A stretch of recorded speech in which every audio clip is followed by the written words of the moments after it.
আসসালামু আলাইকুম, চলে আসলাম নতুন আরেকটা ভিডিও নিয়ে। বিশ্বকাপ মিশন শেষ করে ফেরার পর বাংলাদেশের ক্রিকেটারদের ছুটি শুরু হয়ে গেছে। সব মিলিয়ে প্রায় 12 থেকে 14 দিন ছুটি কাটাবেন তারা। লম্বা সময় কোনো ক্রিকেট ব্যস্ততা নেই। বিশ্বকাপের দুঃস্বপ্ন ভুলে আবার নতুন করে শুরু করার জন্য তাই যথেষ্ট সময় পাবেন ক্রিকেটাররা। আপাতত স্বল্প পরিসরে কোনো ক্রিকেট নেই। আফগানিস্তানের বিপক্ষে ওয়ানডে ও টি-20 সিরিজ স্থগিত হয়েছে, তাই যারা টেস্ট খেলবেন তারাই মূলত প্রস্তুত হতে শুরু করবেন আগস্টে পাকিস্তান সফরের জন্য। সেই সফরে রয়েছে 2টি টেস্ট ম্যাচ। অর্থাৎ যারা শুধুমাত্র স্বল্প পরিসরে ক্রিকেট খেলেন দীর্ঘ সময় পর্যন্ত তারা আন্তর্জাতিক ক্রিকেটের বাইরে থাকবেন। এ সময় তাদের অনেকে অবশ্য ফ্রাঞ্চাইজি ক্রিকেট খেলবেন বিশ্বব্যাপী। বাকিরা চট্টগ্রামে চলমান বাংলাদেশ টাইগার্সের ক্যাম্পে যোগ দিবেন।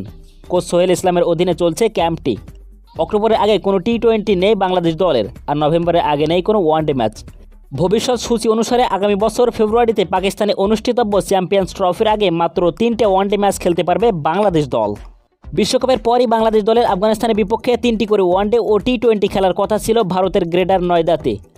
কন্ডিশন বিবেচনায় ও বিভিন্ন ফ্রাঞ্চাইজি লিগে 6 থেকে 7 জন ক্রিকেটারকে এনওসি দেওয়ায় সেই সিরিজটি স্থগিত করেছে বাংলাদেশ ক্রিকেট বোর্ড বিসিবি। সে কারণে আপাতত টি-20 এমনকি ওয়ানডে ফরম্যাট থেকেও লম্বা একটি বিরতি পাচ্ছে মুস্তাফিজুর রহমান, তাসকিন আহমেদ, রিশাদ হোসেন, তাওহিদ হৃদয় সহ অধিকাংশ খেলোয়াড়রা। তারা যেহেতু টেস্ট খেলে না, সে কারণে অক্টোবরের আগে কোনো টি-20 ম্যাচ খেলার সুযোগ নেই। কারণ আগস্টে পাকিস্তান সফরে শুধু বিশ্ব টেস্ট চ্যাম্পিয়নশিপের অংশ হিসেবে 2টি টেস্ট সিরিজ খেলবে বাংলাদেশ দল। সেটি হতে পারে মুলতান ও রাওয়ালপিন্ডিতে, কারণ 2025 সালে চ্যাম্পিয়ন্স ট্রফি হবে পাকিস্তানে। তাই লাহোর, করাচি সহ বাকি ভেন্যুর সংস্কার কাজ চলছে।